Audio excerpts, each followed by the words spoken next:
Greetings, everyone, and welcome to a special online event today. It's called 4 Factors People 100 Years and Older Share for Longevity and Radiant Living. My name is Stephen Dinan. I'm the founder and CEO of the Shift Network, and I'm really personally fascinated by today's conversation because I've internally set the intention to live to at least 100 in a vibrant and healthy way. So I really want to know what's the latest science on how to do that. And we're going to get to dive deep into this subject with one of the world's preeminent pioneers. His name is Dr. Mario Martinez. He's the founder of the Biocognitive Science Institute and the author of the Mind-Body Code. Welcome, Dr. Martinez. My pleasure to be here. Thank you. Well, we're super excited to dive in. I do want to let everybody know up front, we're going to have a chance to go much deeper into this in a very practical and very important new course that Dr. Martinez is going to be teaching. We'll share a little bit about that towards the end of the hour. So I'm going to transition to Mario just to make it easier, but honoring that you are a doctor and that we should honor that. But Mario, I'd love for you to share a little bit of your personal backstory now of why you have become so committed to researching the frontiers of healthy aging and really living vibrantly beyond 100. Well, and my training in neuropsychology, clinical neuropsychology, was fairly reductionistic, as most medicine has been, in that the idea was that if you have long telomeres or if you have good genes in your family, you're going to live long, and if you don't, then you're not. So I wanted to test that. I wanted to see what it was all about, and I started studying centenarians, people who are over 100, but especially centenarians who are healthy, because I think longevity has to be a wellness longevity. And after studying many of them, I began to see that it was not genetics. In fact, genetics accounts to about maybe 20-25% tops. It's not what they eat, it's not the exercise. So the usual things that we attribute to longevity are necessary, but not sufficient to really identify what it is that these people are doing. And I looked at different cultures to see if it was a cultural component. Some eat meat, some don't. And what I found is that 4 universals, which is what I'll be talking about, of ways of perceiving the world, of ways of interpreting the world.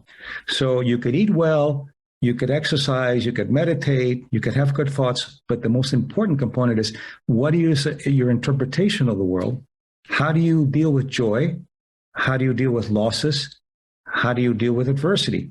And those are the components that I find that are so important. That's what I'll be sharing. So the good news is that we can change the way that we view ourselves.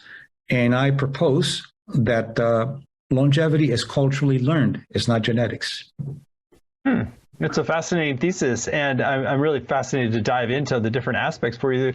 But I'd love for you to maybe start, before we even go into the 4 factors, maybe give an example or two from your research in different cultures of somebody who is embodying this better perceptual pattern and consciousness that leads to a vibrant time after 100. Yes, and I think I'm glad you said that, because the best way to get a complex construct or scientific component is to tell a story or to give examples. And I'll give you an example on one of the factors, which is how they perceive time. One centenarian that I interviewed had a vegetable garden. He was 101. So I complimented him. I said, well, this is really a very nice vegetable garden. And he said, yes, but wait till you see it in 3 years. So their perception of time is that they have all the time in the world. And what that does in a neuropsychological way is that the brain will do a projection of time and space, and it takes you away from that fear of the urgent present and the fear of not having enough time. It reduces your stress hormones, but it allows you to live a life of creativity and plenitude that is very important. So that's a very practical component. And many people, and the culture, by the way, sets it up in a totally different way. You'll hear people say, how are you doing? Oh, I'm doing okay for my age, with whatever is left, or middle age having to be the second part of your life. All of that fabric creates biosymbols that are either positive toward longevity or actually they reduce the longevity probability. So we're kind of like subtly programming ourselves to a scarcity of time or a finitude in our future versus like that more abundance of time stretching before us. That's fascinating. Do you have another story that helps to eliminate some of the core shifts? Yes, I think that another important component is that they have rituals. And a ritual is much more important than a routine, for example. A routine would be you take a shower because you want to stay clean. A ritual is something that you do that has a certain amount of identity with self and with your culture. You look forward to it and you never abuse it. So I went to Cuba to study centenarians a few years ago. And this woman who was about 102, I asked her in a way that wouldn't bias it and make it sound like I was looking for a ritual. I said, what are things that are important to you in your life that you do, that you look forward to, that give you a sense of identity and it gives you pleasure? And immediately she said, well, I have a shot of rum before I go to sleep. So at the time I thought it's got to be the Cuban rum. It's got to be reductionistic. I have to look at the qualities. Then I asked another one next day, and I asked him the same question. And he said, I have a cigar. First time when I wake up in the morning, I have a cigar. So I thought Cuban rum and Cuban cigars, that will do it. Till finally, I realized that it was the ritual is what has the immunological enhancement, the ritual of what you do. And none of them abuse their rituals. You don't abuse what you love, you abuse what you need. So I would push limits and I say, why don't you have another shot of rum? No, that's all I want. That's all I want. Another cigar? No, that's what pleases me. That's all I want. So I couldn't find any centenarians that had any kind of addictions. Because the rituals allow you to stay within parameters of what Aristotle called the mean, the middle ground. And that was also fascinating to see that ritual is one of the ways to trigger the causes of health, one of the ways to enhancing the causes of health. Well, it sounds like it's a little counterintuitive. So we're so entrained that like smoking being bad, but the ritual, the positive enjoyment of in a limited way might actually really be additive. That's a fascinating insight. So maybe share a little bit more about the pleasure aspect. So the way that pleasure is ritualized, because I think oftentimes we don't think of ritual as being oriented to pleasure necessarily, but that sounds like it's a really key component.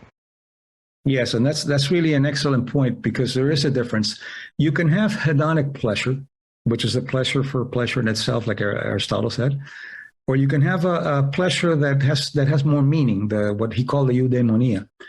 And that pleasure is the pleasure that you have that is not just the physicality of the pleasure, but is an existential, sometimes even a spiritual value that allows you to really pick up the essence of what pleasure is all about. If you keep it at the physical level, it has one set of benefits. If you go beyond that and go to the existential level and to the level that it brings meaning is very important in life, then it has a greater enhancement toward longevity. So that's a great question that you asked. Well, we're kind of leading into some of these 4 categories, but why don't we lay them out explicitly so people can see kind of on the meta level, like what are these 4 common things? And then we can talk a little bit about how to build that into our lives. What is the common denominator in people that live a long life and they're healthy? One of them, the first one, as I mentioned earlier, is the time consciousness. Time consciousness is one. The other one is health consciousness. The other one is aging consciousness. And very, very interesting is self-love consciousness. And each one of them has powers that we know psychoneurologically now how thoughts and emotions affect the immune, nervous, and endocrine system that are enhancing, actually. They trigger or they enhance the causes of health. And in gerontology, the conventional gerontology studies the illnesses of aging. I study the causes of health in the process of growing older. So those are the 4. Well, let's dive into each of those and explain a little bit about how they emerge, what tends to reinforce them, and how they, and what the result in the body of each of those 4 factors. Starting with the time, which is a really important one, the time factor, and especially in our modern society, people are multitasking. They never have time for anything. So what are they doing to their mind body? Living that way, you're telling the body, I don't have time, so I have to speed things up. You have cortisol, norepinephrine, epinephrine, all of the things that are immune suppressors because of the fight or flight. The fight or flight is that if you're in something of a danger or something that's urgent, the immune system will shut down the digestion and all the other things that are the repair work that is doing until you fix that, and then it goes back. But if you're living in the urgent present, then what's happening is you're on high alarm all the time. So you're depleting the possibilities of enhancing your wellness in longevity. And what centenarians do is they always have time in the world. And I will teach the methods that you can use for each of them. But one simple one that I use myself is that if I'm rushed, I think of Cervantes in his book of Don Quixote de la Mancha. His assistant, Sancho Panza, would help him put on his armor. So he would say, Sancho, dress me slowly, I'm in a hurry. So that mantra alone will shift your consciousness into you have to slow down rather than speed up when you're having to do something. That will change your consciousness, and it'll gradually, and other techniques, of course, get you into a point that I have all the time in the world. Because you see, time doesn't contribute anything. Time is an affordance. Time is a duration of space. We can't have anything without time. There's no space without time. Before the Big Bang, there was no time. But now that there's time, it's only an affordance. It allows for the measurement of the duration of space. So when people say time is money, time will cure everything, no, it doesn't do anything. Your agency, your action in the duration of that space is what works. But yet the perception that you make of time is what your biology will read. It's not going to read the time out there. It's going to read your perception of time. That's truly fascinating. Well, how do you, so one question that comes up around that, are the centenarians that you've studied, have they had really like productive lives, or sometimes they're kind of a little bit more unplugged from the matrix of what sort of everyday, humans are usually up to, with this kind of scurrying, hurrying, and a little bit stressful? Well, they've had both. Some come from very difficult backgrounds, have been in concentration camps. Some of them have been very successful. So really, they have they're outliers, people that are out of the curve. And these people intuitively do things that allow them to function coming out of a concentration camp or function as a CEO of a multi-billion-dollar company. And it's their perception of what's going on rather than what's going on. And that's a very, very important component that I try to teach, which is time is an invitation for you to interpret it. It's not something out there that is fixed. So if they say, for example, well, this wound is going to take 6 weeks to heal, time will heal it. Time's not going to do anything. It's going to be the immune system and your perception of that time that will heal it. If you have an internal sense of control, your wound will heal a lot faster than you have an external sense of control. Great. Well, let's move on to the second one, which was more of a health consciousness. To be healthy, it's not necessarily important to have good genes. To be healthy, of course, you have to eat well and you have to be active and all that, but it's more than that. Is their perception that we are basically saying it's not the gene endowment that you have, it's not the environment that you have, it's how you perceive your health and how aware you are of your body. They're very aware of their bodies, and they don't necessarily overuse the medical system. Now, I'm not suggesting that we don't do that, because the medical system is great. But one of them that I interviewed, I asked him, when was the last time you went to a doctor? And he said, well, it was about 70 years ago. And I asked him why. He said, well, I fractured my leg, and it was really good. And you haven't gone back? No.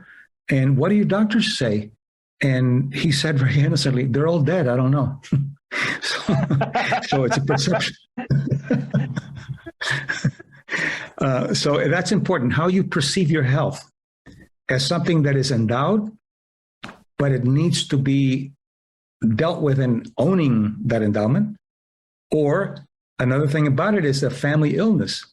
You're told, well, if you have family illnesses, you have a family illness of diabetes type 2, most likely that's what's going to happen to you. They're outliers. They come from families that have all these illnesses, and they don't develop the illnesses. And one of the techniques that I use is to teach people, if you have diabetes type 2 in the family, look at somebody in the family who didn't die or who lived a long life outside of the diabetes stigma, and you will find that those people are different. They have a different perception of the world, and those are the outliers. So you want to imitate the people that are doing something that works. And some reductionist scientists will say, look, if your father has diabetes and his brother and your sister, then it's in the family. It's a propensity to be expressed depending on what you eat, how you think, the environment that you're in, and you're basically sharing a fishbowl that is opening the propensity for the so-called family illness. So family illness is not a genetic sentencing, it's a propensity to be expressed or not. Mm-hmm.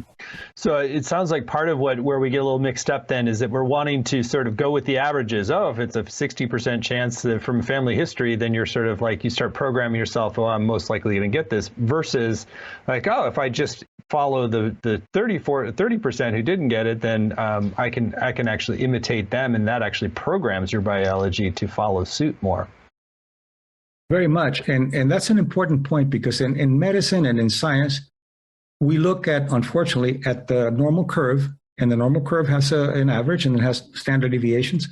And even when you're doing a study, a clinical trial or whatever, and something goes out of the norm, it's excused as a nuisance variable. That's very arrogant. That's where the information is, at the tail. So if you have a particular illness, you're going to be treated with what the average is being treated with, and what the average lifespan and so forth is, rather than looking at the outliers. So a very responsible way to do things is to say, look, you have this illness, and on the average, people live 6 years. On the left side of the curve, they live 2 years. On the right side, people live 10 years. Let's look at that and see what we can do to replicate that and emulate that. That's what needs to happen. That's a responsible way to do medicine and science. That's a really important perceptual shift. So let's dive into that. I know we want to cover out like the broad contours here, and then we can dive into some specific areas. So I think aging consciousness, was that the next one? Yes. Aging consciousness also is independent of where they live.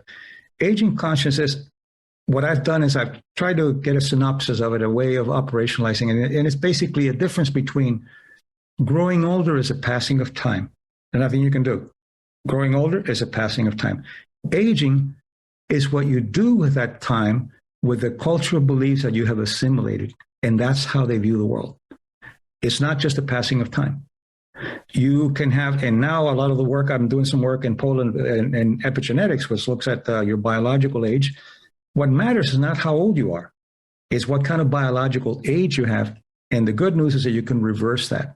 So if you're 50 and your biological age is 60, then you're 60 functionally, but that could be changed.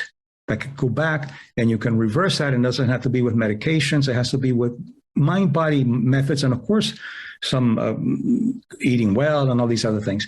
So it's really good news. The science that we're finding now, and the mind-body science and cultural psychoneuroimmunology, epigenetics, is really good, because it's saying that we have agency. We have a choice in what we do in our lives. So as part of what happens with aging consciousness is that we're not wanting to focus on those things that reinforce a felt sense of being, our age or older. So we're kind of like reinforcing a sense of, oh, I feel like I'm 50, I feel like I'm 40, or whatever it is. So you, in a little bit, you kind of like, it's where you direct your attention, and how is where you're getting at? Well, part of it is, and I'll be expanding on this, part of it is what I call the cultural portals, which are mostly cultural, not biological. And the cultures will put you into a portal. They'll have the portal of the infant, the child, the adolescent, the young adult, the middle age, which is really important, and then old age. None of those have very much to do with biology. They're the cultural components that are imposed. So if you are today, let's say middle age is 45, and yesterday is a day before your birthday, you're not middle-aged. But today you're middle-aged, and then the culture will admonish you to dress middle-aged, to look middle-aged, to restrict yourself to middle-aged consciousness, and that the body then begins to follow. So if you say, now that I'm middle-aged, I'm going to go back to school. Oh, no, you can't do that. You got to save your money so you can go retire and then possibly a nursing home or whatever. That is implicitly there. And the reason is that we're not aware that we're in these what I call the fish bowls. And the fishbowl is what's going to determine the way that your body will change. So for example, people that retire, and then they say, now I'm going to do exactly what I want. I'm going to watch the sunset in Florida. I'm going to fish. They live 4 to 5 years, and they start getting sick on the first year, because the shifting of consciousness has gone into the passive pleasure rather than the creativity. The centenarians hardly retire. And you ask them, why aren't you retiring? Why would I retire from something that I love? So that's an important component. That's interesting. And so part of the pivot then is like around this retirement psychology. It's a little bit more, you just devote more and more of your creative energy to that which really lights you up, rather than, quote, retire as much. That's right. That's right. Because I can't overemphasize the importance of how culture shapes your longevity and your health and even your looks. Because it happens all the time. You wear a shirt that's not a shirt that somebody who's middle-aged will wear. So why are you wearing that? You want to look like a teenager? And they start bringing you back, and they admonish you back into that portal without you knowing it. And after a while, well, I guess I'm middle-aged. I shouldn't be wearing that, or I shouldn't be going back to school. And all of that has a physiological mind-body process that affects your psychoneuroimmunology. It affects the kinds of peptides and the neuromaps that are created to enhance or to diminish your health and your wellness.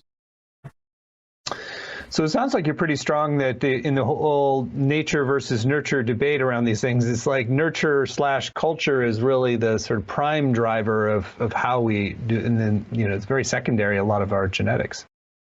Yes, and what I'm bringing to science, it's indisputable that mind and body communicate with each other. You can't argue that anymore. What I'm bringing is that mind and body communicate in a cultural context, and that the brain is cultural, the immune system is culture, because it had to learn that from the consciousness. When we created consciousness and language, it had to interpret language as it did with the senses before. So it is mind, body, culture that allows you then to make the changes. Great. Well, let's look at the fourth area that centenarians have around self-love. Self-love. And you'll see again how the culture admonishes. Centenarians have what my mentor, George Sullivan, called a healthy narcissism. And that sounds contradictory in terms, but it's not.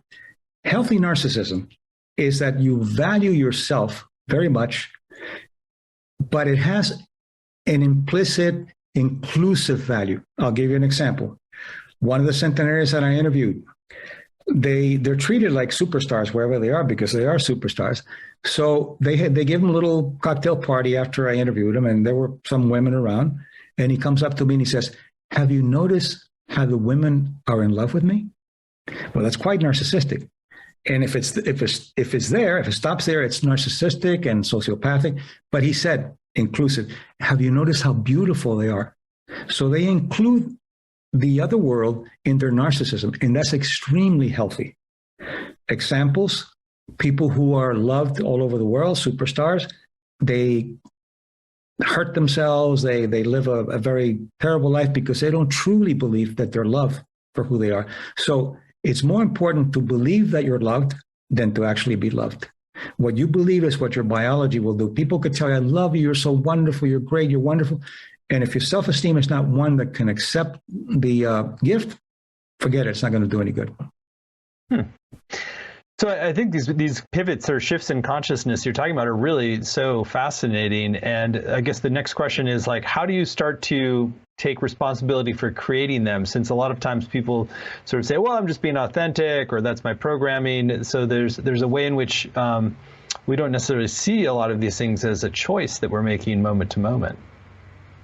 Yes, and that has to do with agency. Agency is not used very much in psychology. It's more in anthropology and philosophy. But agency is your action, your choice that you make in a particular outcome. So an example would be that fate, let's say fate is something that happens to you. It's raining or you break your leg. That's fate. Agency takes fate and it can shape it into destiny.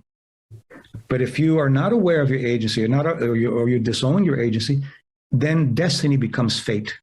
That's it. That's how it is. That's what can I do? Look, I'm short, and short people can't make it, or what, those kind of things. Those are disempowering, helplessness kind of processes.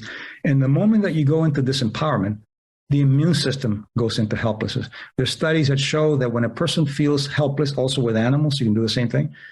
They reduce the population of natural killer cells, which are very powerful cells that fight pathogens and even precancer cells. Not only does the population go down, but the strength of the reaction of the natural killer cells goes down just by the perception of helplessness. So claiming that sense of agency is really, really key. Then how do you turn into a practice day to day to sort of cultivate these four different qualities and orientations in your consciousness?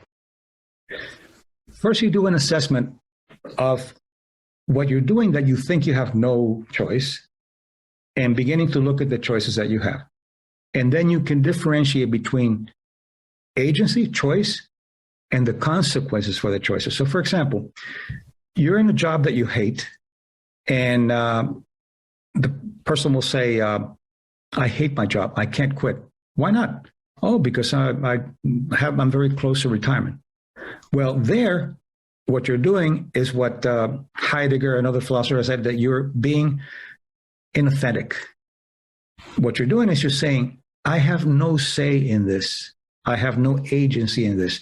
So the authenticity comes with either I am quitting this job and I'll figure out what I'm going to be doing for retirement, or I am going to be aware that I chose this job and I'm going to be creative to see how much pleasure I can get out of my job, because the other perception does not allow you to see pleasure. It'll kill the pleasure meter because you're saying, I hate my job. And you're in what I call presenteeism. You're just there in presence, but not in consciousness. So that's one of the examples. And when you start looking at what am I doing in my life that I think I have no control, basically what you're doing in many of them is saying, I have control, but I don't like the consequences of the control. That's a really important distinction. Well, I know you were going to take us on a bit of an experiential process where we can look at how do we alter an area of our life and move into that kind of agency that leads to longer term resilience and healthy longevity. So why don't we take some time to do an experiential practice now? All right. What I do is what I call the theater of change. And I bring in some very good Tibetan Buddhist psychology and some very good Western neuroscience and cultural neuroscience. So you can't change things intellectually. Otherwise, I would say, don't be depressed. It's a pretty day. Oh, okay, I won't be depressed. It's not an intellectual process. And it's not an affirmation where I'm a good person, I'm a good person. That's not how it works. That's not how you create neural maps. You have to go to a level where you're turning off all the noise, the brain noise, and it's not hypnosis or anything like that. But basically, you start with teaching your body to relax, and we'll do the technique, using the mind-body code, not I want to relax. That doesn't work either. Intellect doesn't work there. Once you begin to turn on the relaxation response, you go to the next level, which is the Tibetan Buddhist and many of the meditations, which is one-pointed meditation. And what you're doing is you're quieting the mind as well as getting the body to relax. And then you go to a contemplative state, which is no longer focusing on anything, but is observing the observation. And then you're ready to go to the theater of change. So it's specifically about a cognitive technique, but using the best of Eastern and Western science. So we can do one, for example. Let's do one on finding something that you're doing that you think you have no control over. And we'll differentiate between not having control and not wanting to deal with the consequences. So instead of saying, I'm going to relax, that's not going to work. What you do is what is the mind-body code for relaxing? First, you notice that your back is touching something solid, or that your back is against something solid. And that is the mind-body code from many hundreds of thousands of years that you're protected, that you're beginning to relax. You don't have any danger behind you. The other one is that you feel what you're sitting on and be aware that something is holding you. And that's the mind-body code that says, I don't have to hold my body with my muscles. My brain can let the muscles go and melt into the chair. Then 3 things you can do to begin the relaxation response. And that is, number 1, you drop your shoulders and sends a signal to the brain because your Shoulders go up as soon as you get tense. You drop your shoulders, one of the signals. Unclench your teeth, another signal. Close your eyes and let your eyelids fall softly over your eyes, another signal. That begins the relaxation response. We go to the next level. The next level is a one-pointed meditation. And what you do with your eyes closed, what you can do is you can either use a word, a mantra, love, or you can use something that's really very effective is heart math breathing, which is that you breathe as if you're breathing from your heart. That has two purposes. One, it's a focusing. And two, when you're thinking or when you're experiencing that you're breathing from your heart, it causes, and there's quite a bit of research behind this, it causes a coherence between brain and heart rate variability and the waves of the brain, and that brings coherence between mind and body. So you can do that, and you can just imagine you're breathing from your heart, inhaling and exhaling, and it's usually around from the chest, go a little bit to your left, and that's where you look. And that kind of technique allows you to focus, to quiet the mind, but also to get coherence between mind and body. And when you do this on your own, you can do it as long as you want to. We'll make it as brief so that you can learn the technique and then practice it on your own.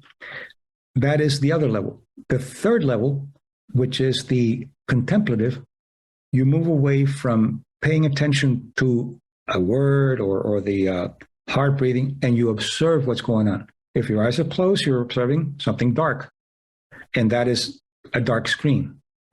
And what you're doing is you're watching what's going on without trying to bring anything in or get anything out. It's like you're watching the clouds go by or a river or a film. You're the observer of the observation.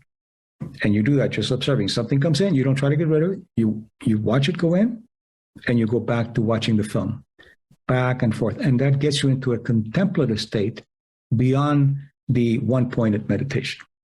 And you can do that as long as you want to. The more you practice it, the better you become, just like anything else. Then we go to the theater of change.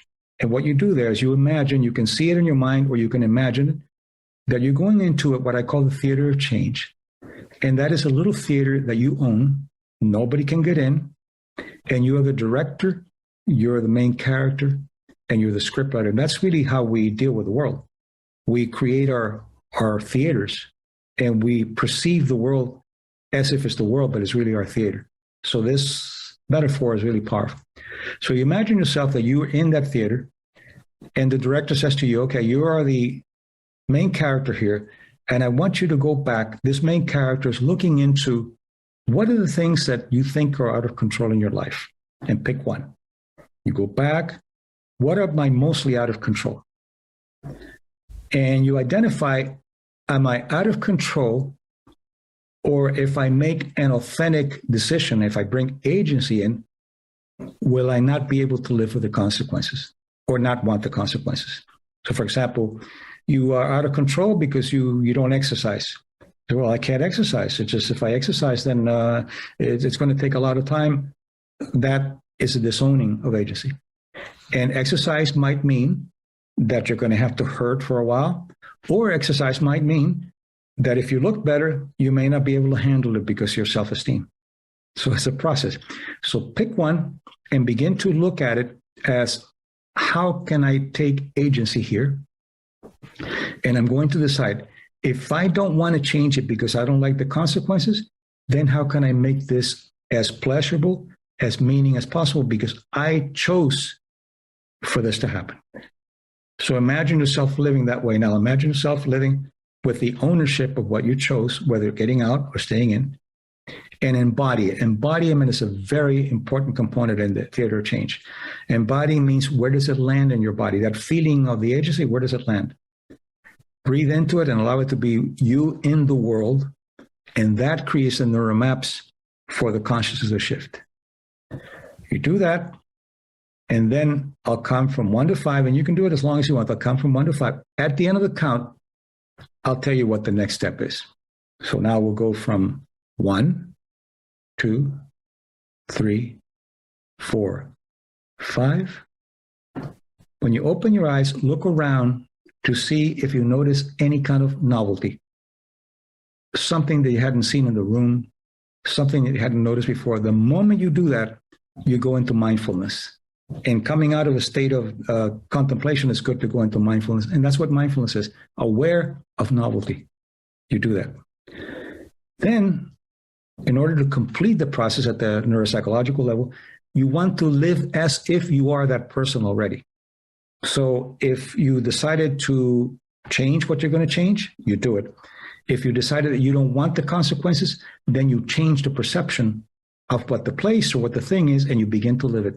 You do it for a few weeks, neural maps will change, and you'll have a new perception, but also your biology will follow. Your biology won't be inconsistent between what you want and what's going on. So that's one example of one of the things we can do.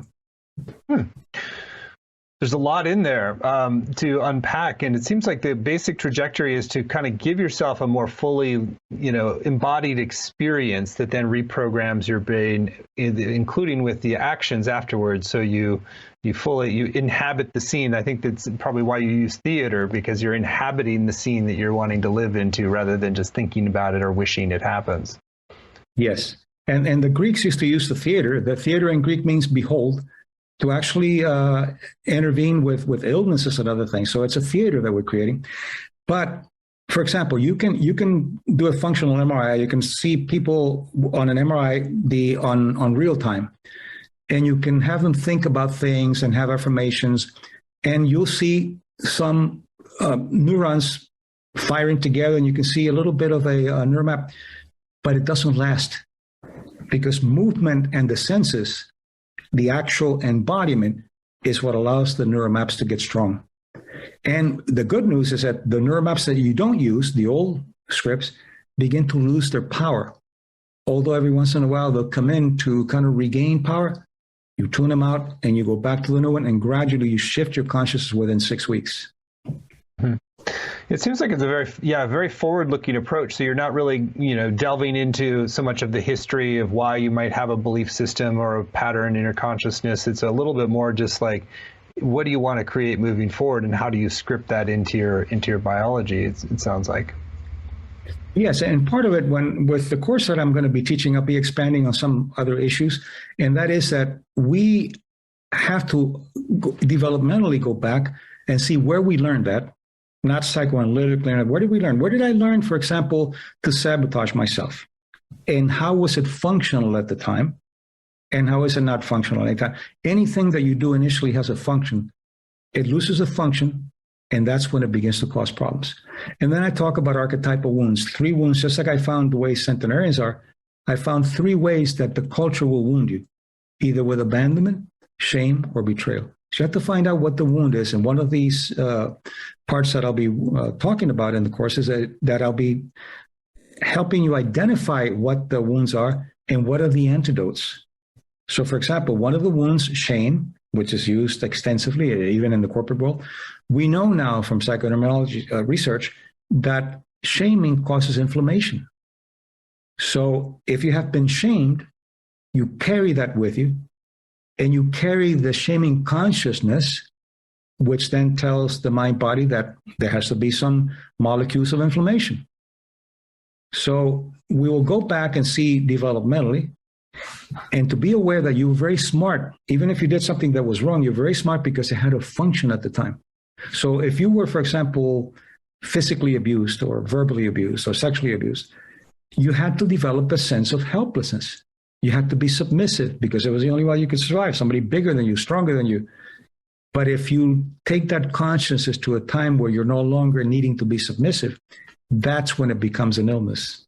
That's when it becomes dysfunctional for you. Mm-hmm.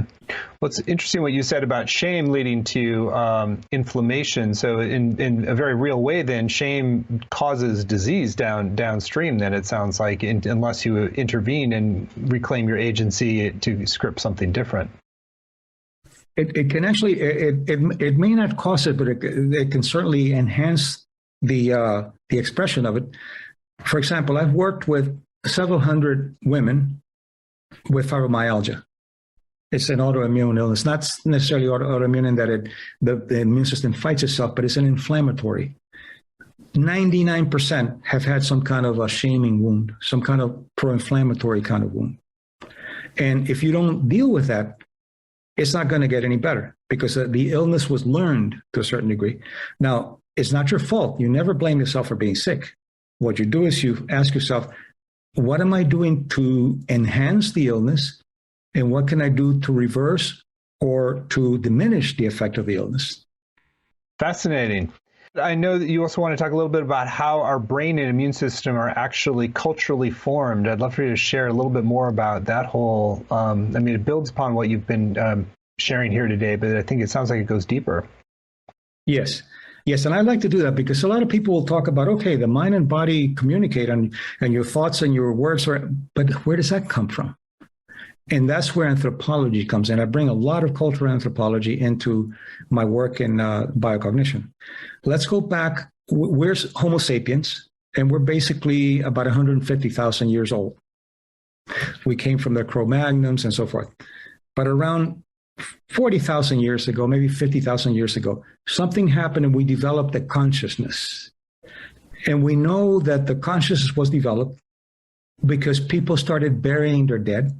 That requires a tremendous amount of ability to abstract. And they were burying their dead, putting trinkets and things that are important for the people that died. So it was another concept of what's important to them in this life might be important in another life. That was an important component of consciousness. The second is that language was developed. So you had tremendous ability to discern with your senses. And you pass that on epigenetically, which means that whatever you learn in the environment, you pass it on to the next generation.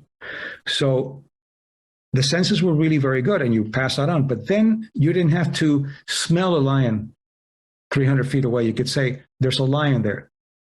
So the brain had to learn the biosymbols of there's a lion there as opposed to I smell the lion.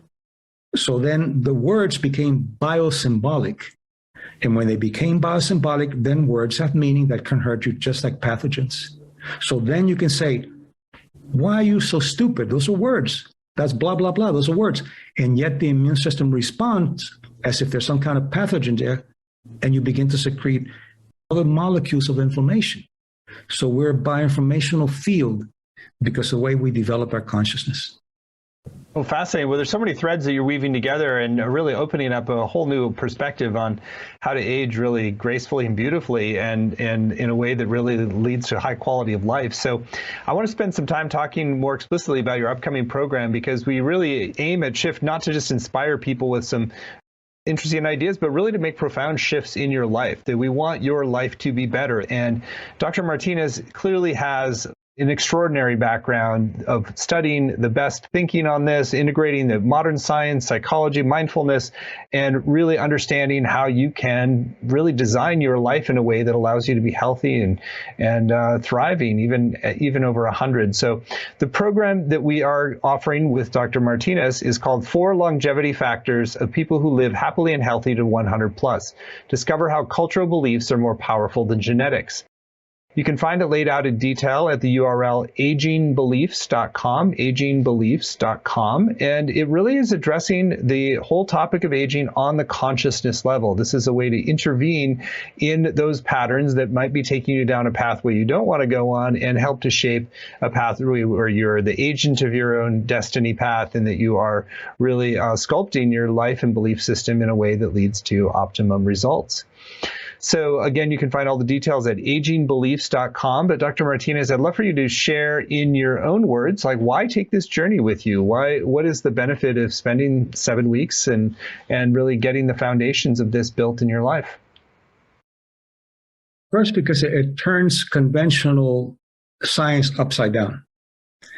Conventional science is reductionistic, and it tells you this is how it is. This is what's going to happen. This is going to happen to you in your life. And what this is doing, this is saying, no, we have something new here. The Earth is not the center of the universe. The sun is the center of the galaxy. So it's a paradigm shifting model, but with methods and ways of changing it. It's not just talking about the platitudes and generalities. It's giving you methods to neuropsychologically change, psychoneurologically change the way that you perceive the world and how your biology is going to follow. So If you're interested in, and this is not for people over a certain age, it's for everybody. I've had courses that people in their 20s join, because the earlier you get it, the longer you have of a happy life. So it's basically shifting from the conventional thinking of helplessness into a new way of empowering yourself with methods that allow you to see the changes in your life. Fascinating. Well, I'll just read out the module titles so you can give us a little sneak preview of what's coming. So module 1, how mind and body communicate in cultural contexts. Here, briefly, what I'll be doing is I'll be giving the language, the terrain of what we're going to be doing. So we're going to be shifting from thinking about boundaries into horizons, thinking about changing behavior into changing the terrain that keeps the meaning of the behavior, looking at co-authors, who are the people that support what you want and not what you want. Who were your cultural editors? So as a language, as a lexicon that you learn to then speak the language, because a new paradigm has to have new language. So it'll be basically preparing the language that we're going to be using, creating the cognitive maps in order for you to understand what I'm going to be doing. Module 2, archetypal wounds, their antidotes and the immune system. The archetypal wounds are very, very important. Most people have them. Some people can work them on their own. Archetypal wounds, as I mentioned earlier, are abandonment, shame, and the betrayal. They each have a temperature. They have a psychoneurological correlation. They also have not a cause, but a correlation with some illness. And the antidotes are ways of changing those responses to the wounds. So, for example, I'll use one, shame, which has been studied the most. Shame is inflammatory. Clinically, I've been able to show that creating an honor consciousness, which is the antidote, begins to change the process of that chronic inflammation. So you'll learn and identify if you have an archetypal wound, and what are the antidotes, and how can you begin to live the antidotes, especially in relationships. People come into relationships not knowing that they bring these things in, and then they hurt each other with a particular archetypal wounds without knowing that they're doing that to themselves. Module 3, the first centenarian factor, aging consciousness.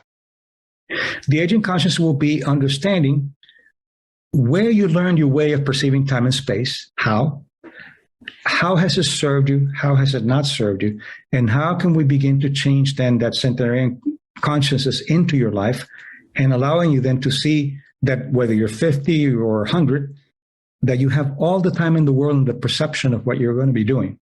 So it's very important to understand that you have to assimilate the factors that centenarians are living. And we'll be able to do it with techniques and methods of understanding why you may not be making these changes. And the whole idea of this course is to teach you that the things that you thought were not possible, in many cases, because you didn't have the right tools. And the tools of centenarian consciousness of time and space is going to be what we're going to be doing in that particular module. Module 4, the second centenarian factor, time consciousness.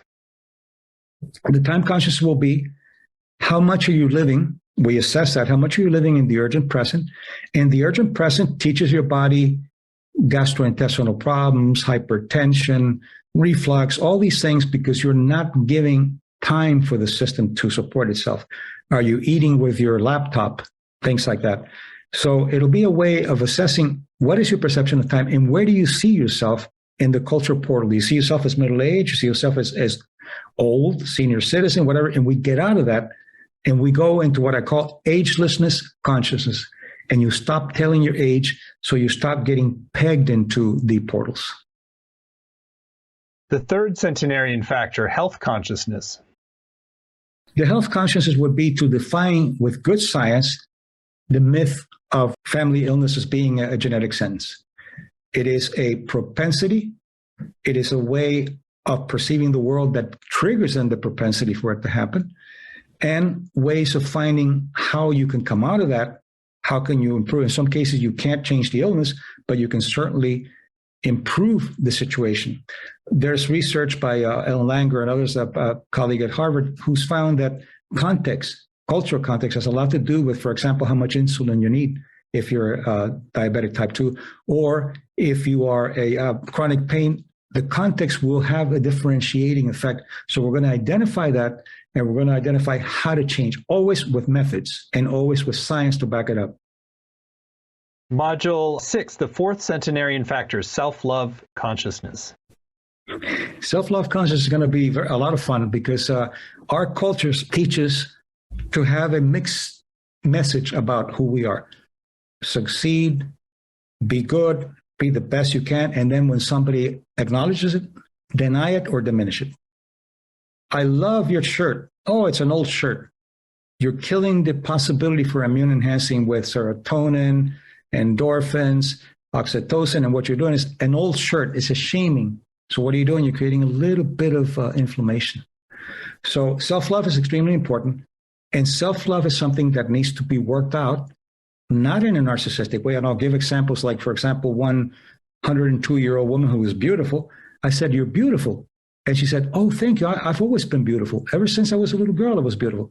That kind of consciousness. And then you give people permission to not like what you're saying. If they think you're a narcissist or conceited, that's okay. You're going to live longer than they are. You don't have to boast. You just have to take the opportunity to accept the gratitude, which is a real good immune enhancer. Great. And finally, Module 7, creating subcultures of wellness, supporting outlier life beyond the pale. That's extremely important. And I'll tell you why. In my work and also Ellen Langer's work at Harvard, Ellen Langer's a brilliant researcher, we find that if you don't have a subculture of wellness, after you learn some methods, after you have some therapeutic gains, you lose them within a few weeks, including the anti-aging kinds of things. So what we're going to do is we're going to teach how to create a subculture of wellness, how to create a subculture that supports your individualism, that supports your new way of thinking. And when we have the breakout groups, I'm going to give some anthropological ways for people to bond and to create the connections. And a subculture of wellness is not people that think like you, people that respect what you think. And having that then allows you to support it because the research is showing that you can gain all kinds of things. And if you go back to the fishbowl, you're going to lose it. And that would be a shame. So we have that as one of the components to make sure that what you learn will grow and will be enhanced and also be a model for other people for hope. Well, you've designed this course so beautifully to really lay those foundations and create the network, the communities of support. So really great stuff. So let me share a few other things about the program. Again, you can see all the details laid out at agingbeliefs.com. You get not only the 7 90-minute sessions with Mario, which includes interactive exercises and Q&A time. There's recordings of every session, both video and audio, as well as word-for-word transcripts. Now, because there's a lot of good scientific information, it's helpful to have the transcripts and the video and audio. You can go back and reference very specific practices and really build those into your life. There's also small group time to connect with other participants, as well as weekly exercises for home and a Facebook community to support your journey. On the page, you'll also see a number of extra bonuses that enhance the core value of the journey. There's a video dialogue with Mario and Marabina Jaimes called Expanding Ceilings of Abundance. Want to share anything about that? Yes, that was a lot of fun to put together. Marabina is an award-winning actress and producer, Emmy Award winner. And what we're going to talk about is what I call the ceilings of abundance, especially in Hollywood. Many people make it, do really well. As in Nashville, where I live, they do really well. And then something happens with the ceilings of abundance that they begin to sabotage themselves and they begin to feel unworthy about what they're doing. For example, we have horizons in our culture.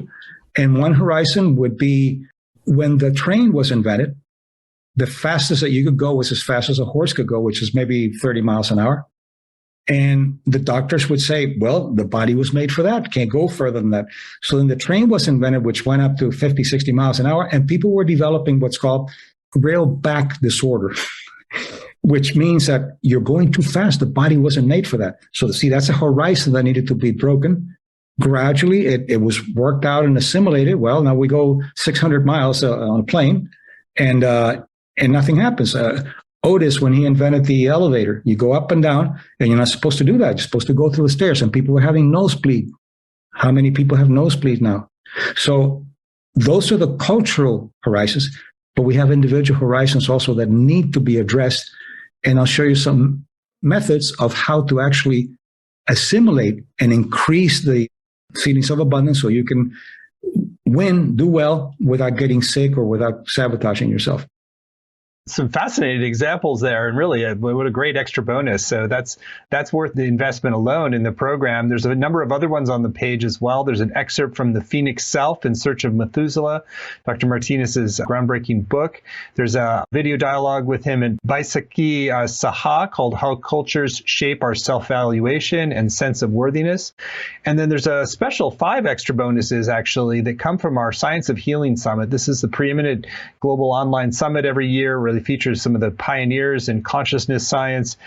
It includes people like Shamini Jain, Greg Braden, Bruce Lipton, and Paul Mills, all getting access to specific methodologies of healing that can enhance your journey and growth. So you get those from our 2021 summit when you sign up by midnight tonight. So it's our little extra enticement for you to make a decision now while you have the most information. So this is going to be an amazingly valuable and practical program with a lot of good science and practices that have been proven to work. We've kept the investment really accessible. It's just 3 payments of $109 or save 10% when you pay in full with 1 payment of $297. So the course starts March 28th, and I encourage you to go over to the page at agingbeliefs.com, give it a read, tune in, and if you're getting a yes to move forward, there's really no risk since there's a money-back guarantee of your satisfaction. So the course sessions are going to be on Mondays at 11 a.m. Pacific, 2 Eastern, but even if you can't make the live times, you can still get the full value with the recordings, the transcripts, and the community as well. So there's a lot of great testimonials on the page from people like Larry Dawsey. You're really going to be in great hands with Mario because he knows what he's talking about. He's really studied it, and he's really worked with the methodologies to make profound shifts a reality and to really rewire yourself for a healthy, vibrant, long, and fulfilling life. Mario, anything that hasn't been said, you just want to speak to folks who are considering going further with you on this journey? Yes. When I went to Poland, I'm a consultant there. They have state-of-the-art work. They look at your chronological age and your biological age, and they do epigenetic blood work and all kinds of things. So the director said, well, you've been studying this for so long. Let's see how it works for you. So they did all the work, and they found that I'm 21 years younger than my chronological age. So I'm living it, and I want to share it with you so you can live it yourself. Fantastic. Well, Mario, it's been a pleasure and delight to spend this time with you and really learn so much. So thank you, and thank you all for joining us. And let's really take this research that Dr. Martinez has gathered and put it to practice in our lives. So our course is a great way to do that, and it's called 4 Longevity Factors of People Who Live Happily and Healthy to 100 Plus. Discover how cultural beliefs are more powerful than genetics. And you can sign up and get those extra bonuses by midnight tonight at agingbeliefs.com. So thank you so much. Thank you all for joining. Many blessings, and look forward to seeing many of you in the program. Pleasure.